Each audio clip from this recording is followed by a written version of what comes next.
Everyone welcome to my YouTube channel the soulful diary. आज के video में हम prologue to the Canterbury Tales की लाइन 784 से 858 तक डिस्कस करेंगे। उससे पहले की सारी वीडियोस का लिंक डिस्क्रिप्शन में है। चलिए आज शुरू करते हैं आज की video. Line 784 to 809.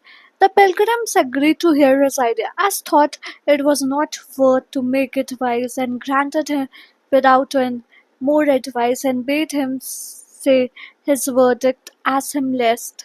To pass the time pleasantly, everyone will tell a couple of tales on the way out and a couple of tales on the way back. Lordings, quoth he, now hearken for the best, but take it not, I pray you, in disdain. This is the point to speak in short and plain, that each of you, to shorten with our way, in this voyage, shall tell in tales thrown to Canterbury ward. I mean it so, and homeward he shall tell other two of adventures the whilom have befall. The teller of the best tale will get a dinner paid for by all the others at Harry's Inn, the tabard, on the way back from Canterbury. He offers to go with them as a guide. And which of you that bears him best of all, that is to say, that telleth in this case tales of best sentence and most solace, shall have a supper at our aller cost, here in this place, sitting by this post, when that we come again from Canterbury, and for to make you the more merry, I will myself goodly with you ride at mine own cost, and be your guide, and whoso will my judgment would say shall pay all that we spend in by the way. And if you vouchsafe that it be so, tell me anon without an words more, and I will early shape in me therefore. Our decision was not difficult to arrive at.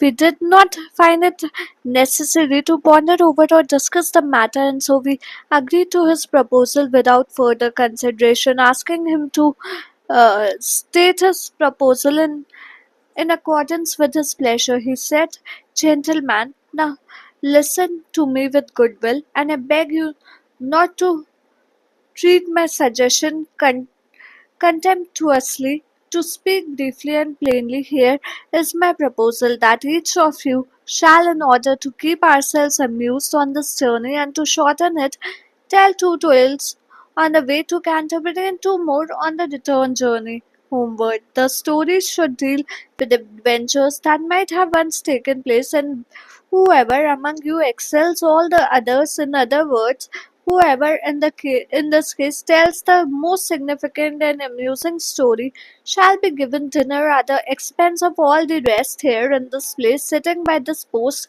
when we return here from Canterbury. And to add to your pleasure still further, I will myself gladly ride with you during this journey, even at my own expense, and act as your guide.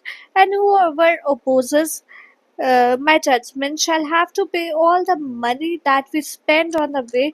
And if you grant that it will be so, let me know immediately without wasting more words, so that I may get ready accordingly. 810 to 821. They all accept, agreeing that the host be MC, and they go to bed. This thing was granted, and our oaths were with full glad heart, and prayed him also that he would vouchsafe for to do so, and that he would be our governor and of our tales judge and reporter, and set a supper at a certain price, and we will ruled be at his device, and high and low, and thus be by our assent we been accorded to be his judge. And thereupon the wine was fetched, anon we dranken, and to rest went each one without any longer tarrying. This proposal of the host was accepted by us, and we bound ourselves to it by taking oaths gladly and wholeheartedly, and we also begged him to agree to play his role, to act as our director and as our reporter, to pronounces judgment on our tales and to arrange a dinner at a certain cost, and we assured him that we would be ruled by his judgment in all things, great and small. Thus, by general consent, we agreed to his plan. When that was done, wine was quickly brought. We drank the wine, and without any further delay, each of the retired to bed.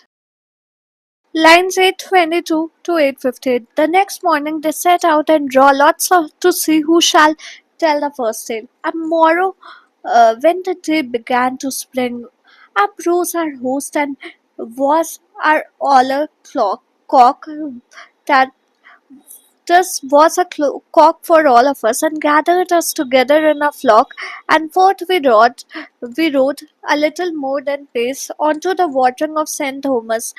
The watering of St. Thomas means a watering place is a place where horses can drink water, and there our host began his horse arrest and said, Lordings hearken, if you list, you vote your forward, and I it your record. If even song and morrowing record, let's see now who shall tell the first tale. As ever may I drink in wine or ale, whose be rebel to my judgment shall pay for all that by the way is spent. Now draw it cut, ere that we further twin. Now draw it cut means now draw let's, that is draw the short straw. He which that has the shortest shall begin, Sir Knight, quoth he, my master and my lord. Now draw it cut, for that is mine accord. Come near, quoth he, my lord the prioress, and you, Sir Clerk, let be your shame fastness, nor study not, lay hand to every man. They all draw lots. It falls to the knight to tell the first tale, and none to draw every night.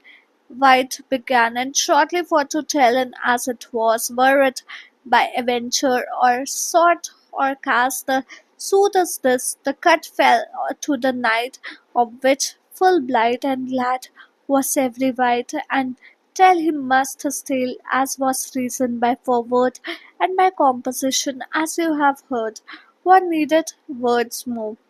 And when this good man saw that it was so, and as he that wise was unobedient to keep his forward by his free assent, he said, Since I shall begin in the game, what welcome be the cut in God's name. Now let us ride and hearken what I say. And with that word we ride and fought our way, and he began with a right a merry cheer, his tale anon, and said as you may hear. Next morning, when day began to break, our host got up and awakened all of us, even as the cock awakens people at daybreak by its crowing. He made us gather together in a group, and we rode out of the inn slightly faster than the speed at which one walks. When we had gone as far as the watering place of St. Thomas, our host slowed down his horse and said, Gentlemen, listen, if you please, you are aware of your agreement, and I remind you of it. If evening and morning views are in harmony with each other, let us now decide who shall tell the first tale. I solemnly declare, if ever again I drink wine or ale, whoever disobeys my decision shall pay all the money that is spent on the way. Now, before we go further, let us draw lots. Whoever draws the shortest shall tell the story first. Sir Knight, my master, and my lord, it is my decision that you draw your lot first of all. Come closer, said he, my lady prioress, and you, sir clerk. Forget your shyness and do not weigh the matters in your mind.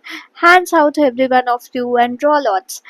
And so everyone began to draw, and to put the matter briefly, it so happened whether by luck or fate or chance that truly the lot fell to the knight. The result of the drawing of lots pleased everyone. The knight must now tell his tale, which was the right thing for him to do in accordance with the agreement and the plan which we have already heard.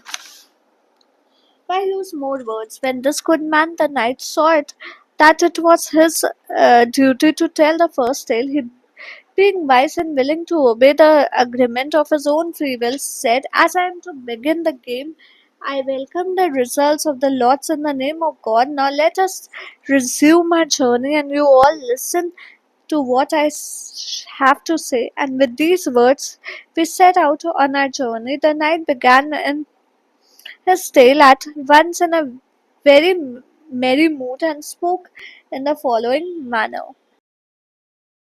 Do you know about the pre-Chaucerian age? Let's know some features about the pre-Chaucerian age. Chaucer's English is just an archaic form of a language.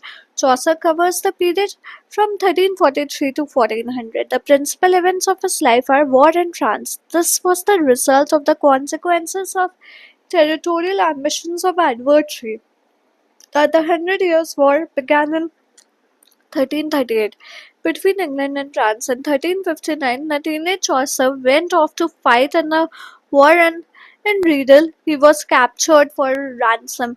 Hundred Years' War, 1337 to 1453, which was approximately 116 years. Chaucer took part in it in 1359. Hundred Years' War between France and England. France was called the House of Valois, and England was called the House of Plantagenet for control over. This war is divided into three phases: the Edwardian era war 1337 to 1360, the Caroline war 1369 to 1389, and the Lancesterian war between 1415 to 1453. Black Death 1348 to 6. John Wycliffe (1320–1384), he was also known as the Morning Star of Reformation. First ever play performed in 1110, a Latin play in honor of Saint Catherine at Dunstable. 1576, Britain's first playhouse, the theatre was built by Lancaster men in Finsbury Field. Thank you. I hope आज की video आपको पसंद है। कैसी लगी हमें comment करके बताएं और अगर कोई डाउट्स या सजेशंस है वो भी आप हमें कमेंट सेक्शन के थ्रू पूछ सकते हैं। अगर वीडियो अच्छी लगी तो like share and subscribe to my channel. मिलते हैं कल एक और इन्फॉर्मेटिव वीडियो के साथ शाम 4 बजे। Till then keep watching and keep supporting the soulful diary. Thank you.